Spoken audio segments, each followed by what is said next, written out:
streaming. What's up, everyone? Happy Saturday. Had a great show here in Atlanta the other night, the Variety Playhouse. Got a show coming up next month. It's only 2 more shows this year. Maybe these are my 2 last shows. I still haven't decided yet. But at the Gramercy Theater in New York City, October 17th, and in Berlin at the Passionskirche on October 28th. It's going to be a fun month. We're almost in October. Fall is here. Weather's starting to cool down a little bit in Atlanta. I've got my Beato bundle on sale. $99, all 4 of my courses. My Beato Book Interactive video course. They're all video courses, really.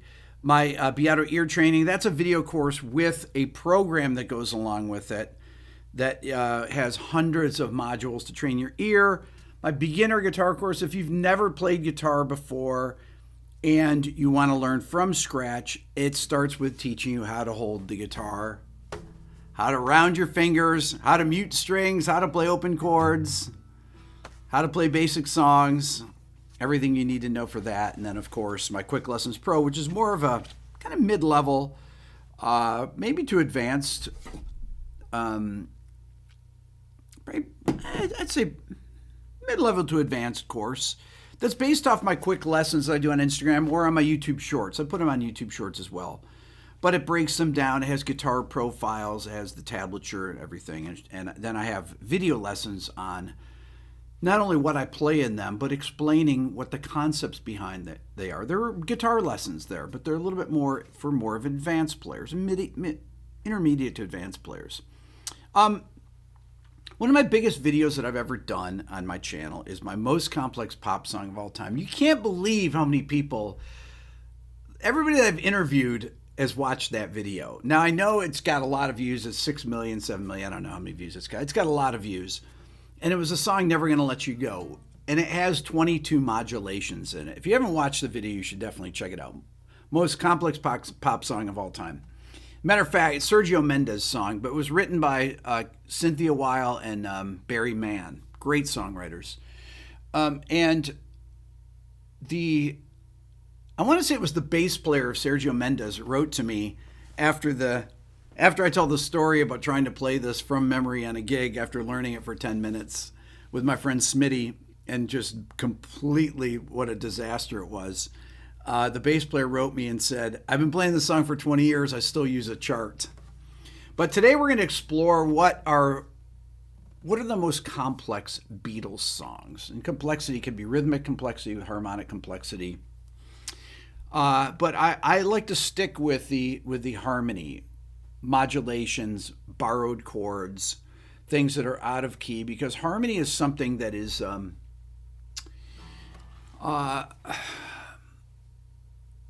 harmony is the ocean that melody sets sail on. I don't know where I heard that, but I thought that was a great description of what harmony is, because you can take a melody and you can reharmonize it thousands of different ways. And it becomes a completely different thing because of the relationships between the chords that you're playing and the melody note. For example, if I play this note, I play that chord, that D, that's a D chord.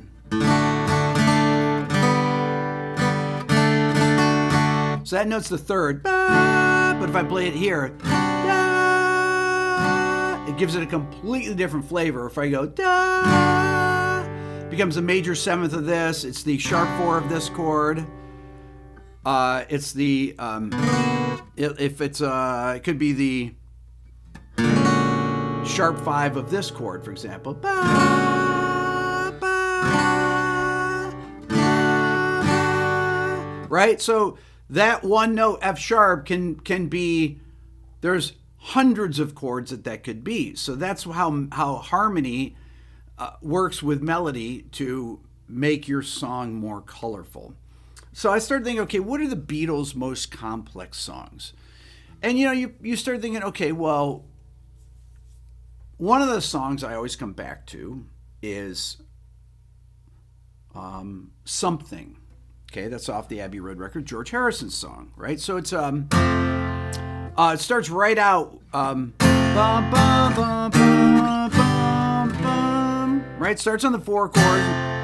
So you don't know it's the 4 chord yet. Da, da, da, da, da, 5, 1. Right? This could really be the 5 chord to the 4 chord in B flat major to G major, and then we're definitely in C major on the verse. I mean, the way she moves goes to C major 7, then it goes to C7 because we're getting ready to change keys.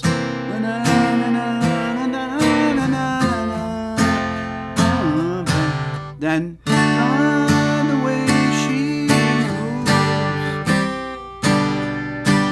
Then we go to this. I don't want to leave you now. You know I bleed out. Da, da, da, da, da. And then the chorus.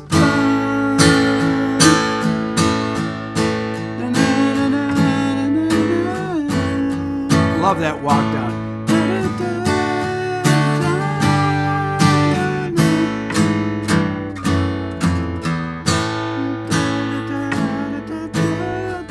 Beautiful, right?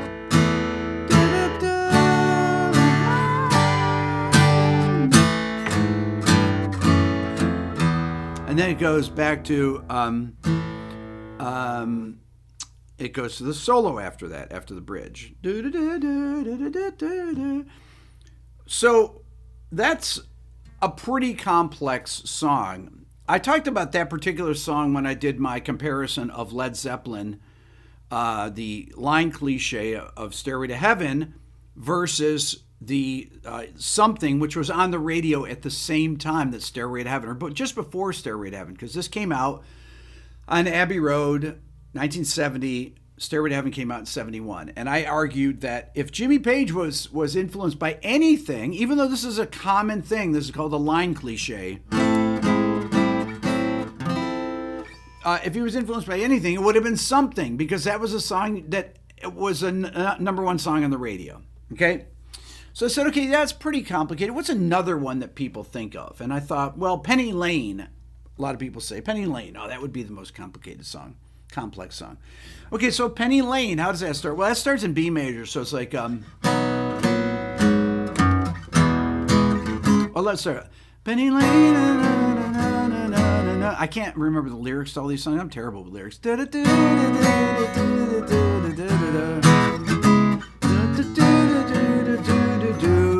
Modulation.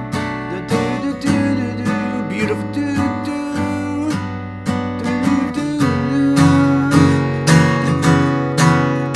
We're in B major.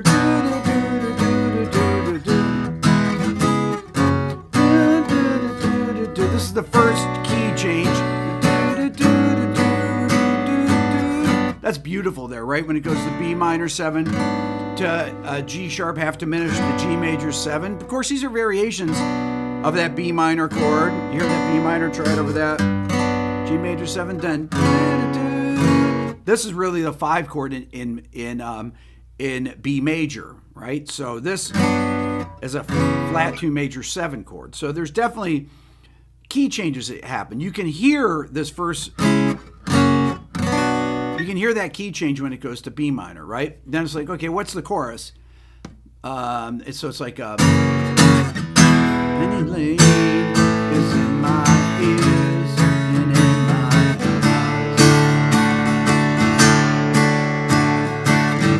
There beneath the blue suburban skies I sit and meanwhile. Okay, so then we have a modulation back to the key of B major. So it's between B and A, this song, right? Then it goes back to da da da da da da da da da.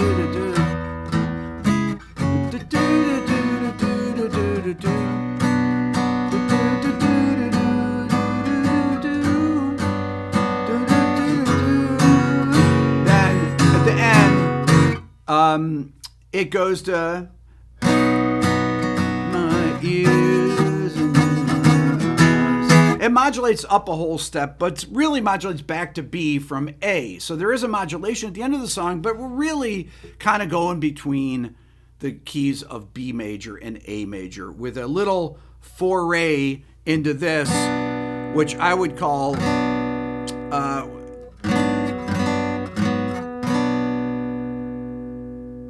if I were to say this, so if we're in B, this is the parallel minor of B minor, right?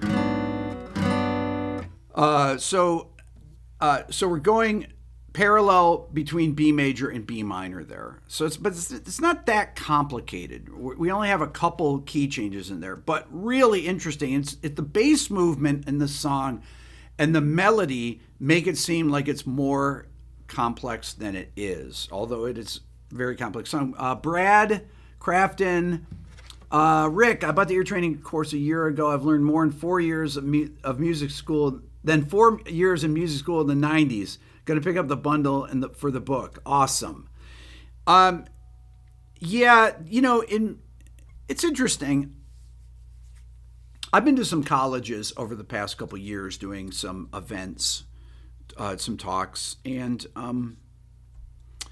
it's interesting to see kind of where ear training has gone in colleges. I think probably make a video about this. With the advent of things like YouTube, where you have people that will show you how to play things, yourself and myself included, people can go there and learn any song. Pretty much anything you want to learn.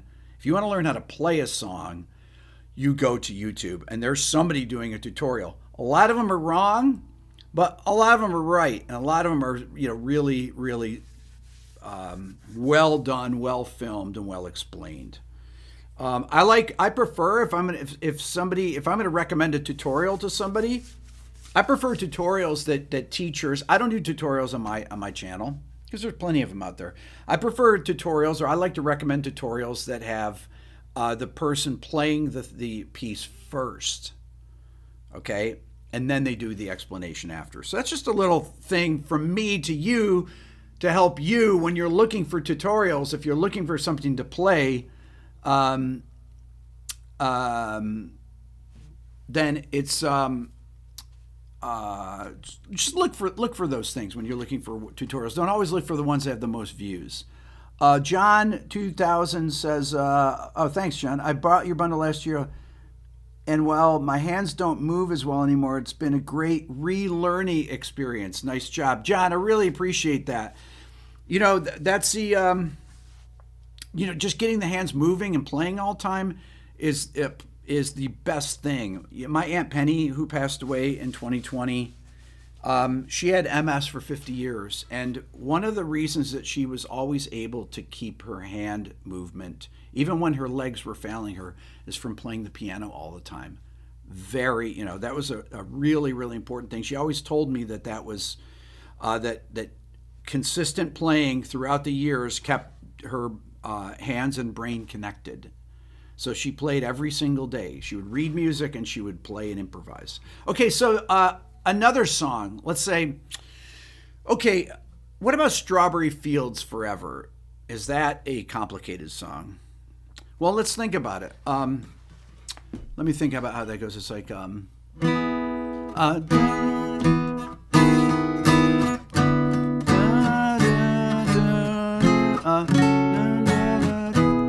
sorry. Let me take you down, 'cause I'm going to Strawberry Fields. This is weird. Nothing is real. Very weird melody. And nothing to get hung about. Strawberry Fields Forever. That is so cool. That's actually far more complicated already, or more harmonically sophisticated than Penny Lane. Then it's like a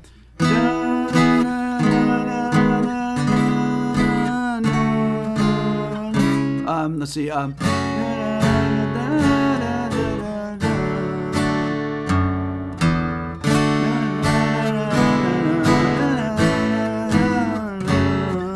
love that.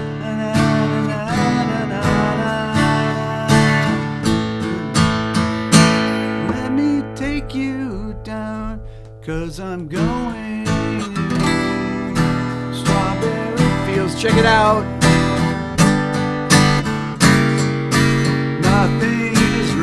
Oh, Lennon, so good. And nothing to get hung about. Strawberry fields forever. And then you know how they do this? I love that. I think Harrison plays that definitely on a Strat.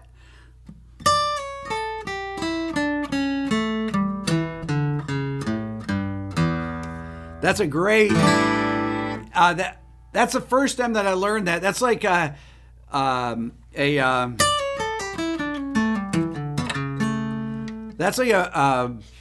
like an Eric Johnson lick 30 years before Eric Johnson that George Harrison plays. I love that. Beautiful, beautiful. A lot of very sophisticated harmonic movement in here. I mean, you can say the song goes.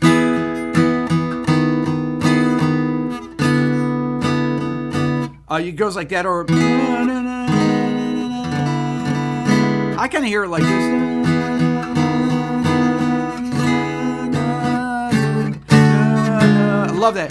D major to D major to D diminished. How did John Lennon think of these things? This is amazing. Blows my mind. I think all these guys were just trying to outdo themselves. I don't know who wrote the song first, if Penny Lane or Strawberry Fields Forever was written first or what, but they were both A-sides in the same 45, which is ridiculous, right? Incredibly amazing. Okay, so what is another song? Some people might say, well, Blackbird. Look at all the harmonic movement in that.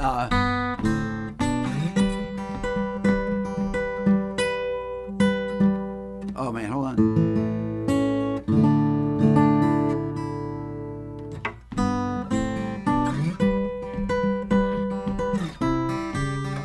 A lot of movement.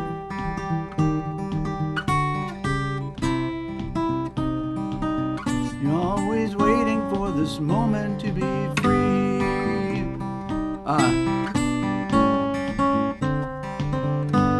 And then the chorus, Blackbird up. Blackbird fly, blackbird fly.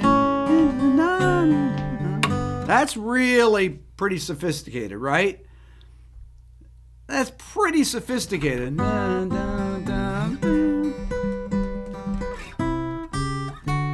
That's beautiful. Incredible voice leading. E minor, E flat major, D major, C sharp diminished, C to C minor, G over B, A7. Just like G sus, right?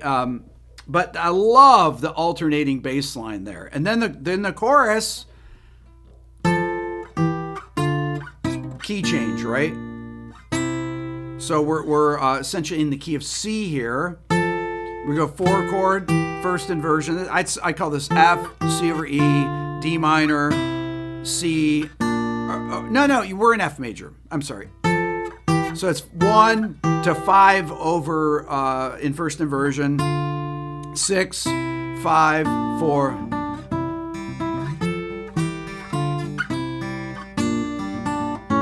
I love that. How it goes to A7.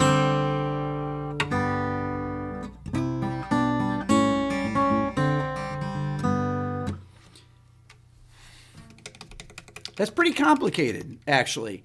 The way it flows, because of the voice leading, though, it is the thing about Strawberry Fields is has those 2/4 bars. I mean, this stuff is very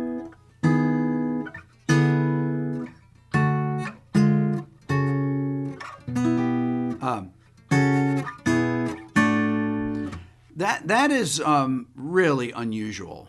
That is really, really harmonically sophisticated voice leading.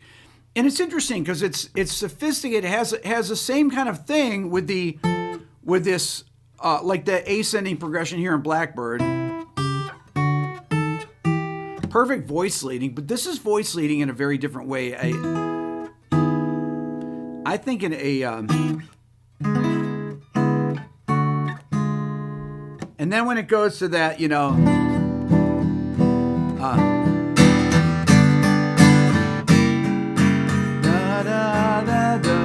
incredible use of a diminished chord. That is so just out there, right? Really, really creative use of harmony there by Lennon. But to me, I think the most sophisticated, I thought about Because. That has the most sophisticated harmonies, probably, other than the layering in Paperback Writer. Because, which is off Abbey Road, which is it's a John Lennon song, is very, very sophisticated. But when I think about what is the song that's the most unusual, I probably think of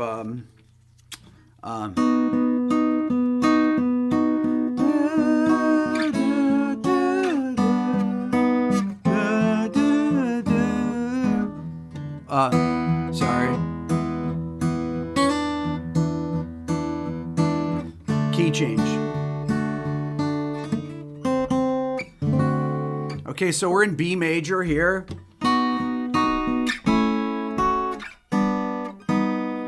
B to A to H6 to G to G augmented to F to F6, E, E7, then D to D7. Well, anytime you have two dominant chords like that, E7, that's going to be the 5 chord in the key of E of key of A. D7 is the 5 chord in the key of G.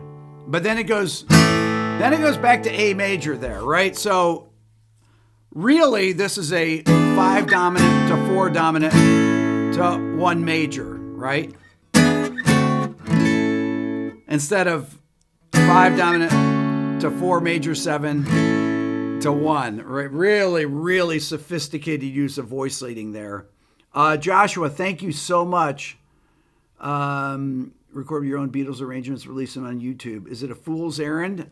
No, you can actually do your own, like, you can't play the Beatles music on YouTube, but you can do what I'm doing, where you just play covers, basically, right? This is a teaching video. This would be a fair use teaching video, right? Discussing harmony and breaking down a song.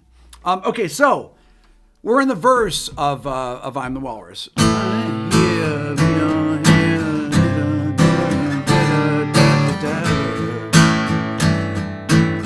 how they run like pigs from a gun. See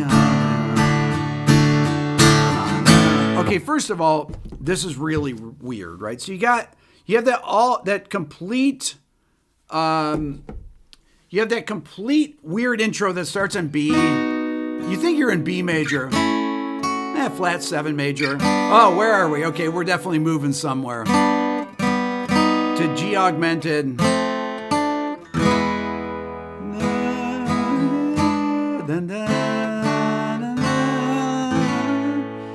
Really sophisticated. Who does that?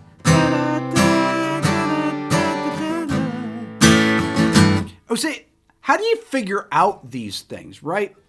When I was a kid, there were no chord books. And if there were chord books, they were piano books that had little chord diagrams on them. And they were useless. First of all, I couldn't afford them. And I couldn't ask my mom. I mean, I guess I could have said, Mom, can you buy me this piano book? Well, we don't have a piano, Rick. Oh, no, I didn't ask my mom to buy me piano books because we never owned a piano. I grew up in a house that we couldn't afford a piano until I went to college. So my brother John took piano lessons.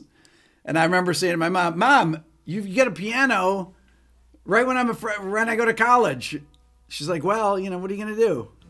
So the only way you could learn things were to learn them by ear or from someone else. So that's how I developed my ear.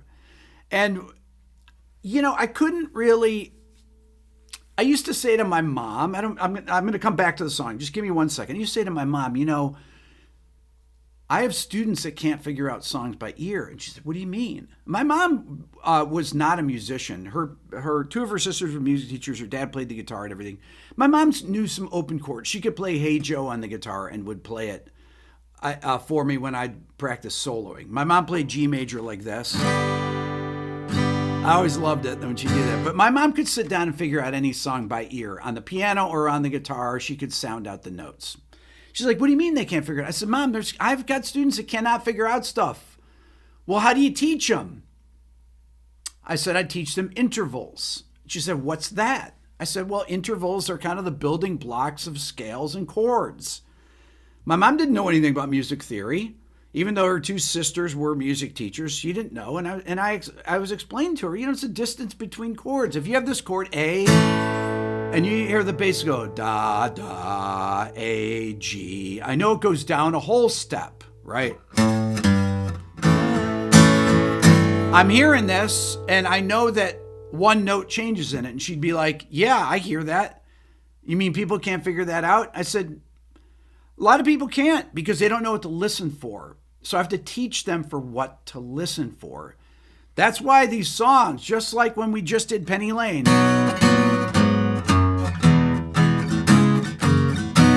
knowing that it's not or on something,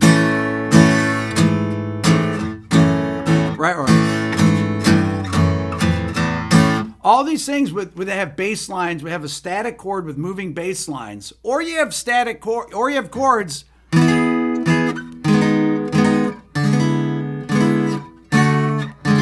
Now see, this has that chromatic movement, but it's way more sophisticated because John Lennon is not just having a static chord with bass motion. He is actually changing the harmony on each of these things as the things are moving. And there's a lot of half-step motion, whereas in Penny Lane we call that diatonic motion, right? Because you're in the key of B. It's the root of B major to the 7th, to the 6th, to the 5th, okay? So there's a difference between diatonic and chromatic motion. This is chromatic motion. It's chromatic because it's moving up in half steps. But continue on with I Am the Walrus. Thank you, Arthur. Day in the Life is a good one, but this I think is more sophisticated. So after the first two times that I Am the Walrus goes,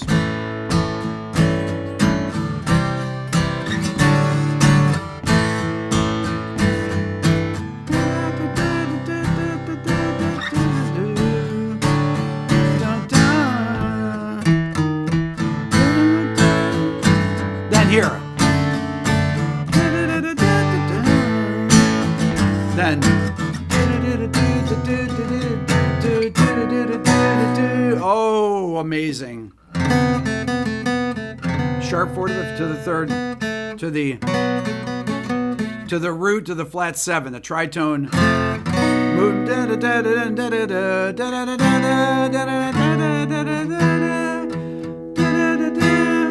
And then the bridge.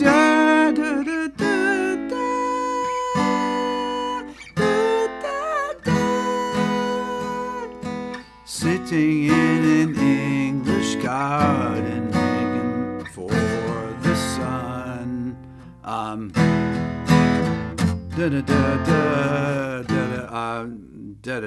I forgot about one part. So after it goes, then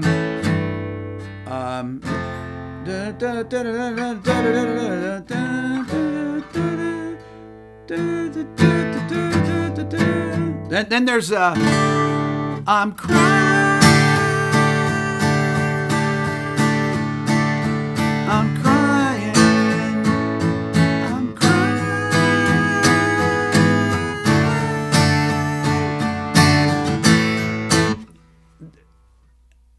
That's like an interlude in the middle of the verses and choruses of I Am the Walrus, is the I'm crying part where it goes to D sus4. I'm crying. I'm crying, I'm crying.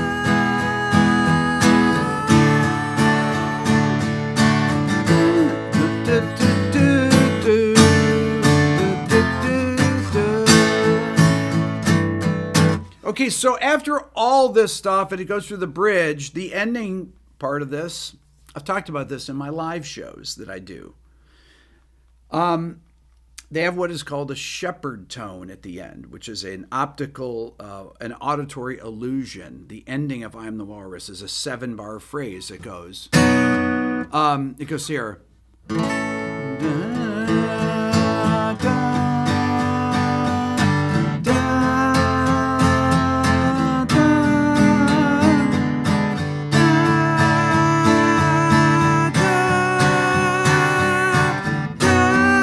Sharp 5.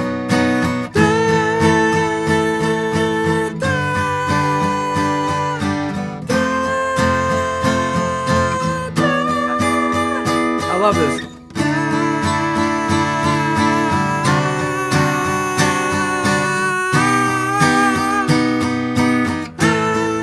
It seems like the melody and the bass line the melody keeps ascending and the bass line keeps descending. And Aaron just said there are no minor chords in this song, which is amazing. That is true. There are no minor chords in I Am the Walrus. And to me, this is the most sophisticated song, melodically and harmonically, I think, of all the Beatles songs. It's really amazing. It was one of John Lennon's favorite songs. I've heard him talk about it. I think it was maybe one of the articles from 1980 or so, and it was one of the it was one of his favorite songs, and I think it's because it is just so musically interesting, so beautiful. It really blows my mind how good of a song it is. So if you want to be able to figure out these kind of things by ear, you should really think about investing in your musical education and checking out my Beato bundle. This is how I finance my channel. This is how I do these interviews. When I go to New York and interview Kirk Hammett, when I go to LA and interview Thomas Newman or whoever, any of these interviews I do, Sting, anytime I travel, which is a lot of the time to do these interviews, I fund everything, and it's really basically from people buying my courses or becoming a member of the Beato Club. But $99, you get all 4 of my courses. Most people on YouTube sell their courses for, $150 for a course, which is perfectly fair. But I want to make it affordable for people. You can get all 4 of them, and the description is you can go to my store. Description is in down below, how to get there. And gig, New York City Gramercy Theater, October 17th, and in Berlin at the Passionskirche on October 28th. Hope to meet you guys there. You guys are amazing. Really, really appreciate it. Enjoy the rest of your weekend. We talked a lot of stuff today, so go back and rewatch a couple times. Have a great, great weekend. Take care. We'll see you.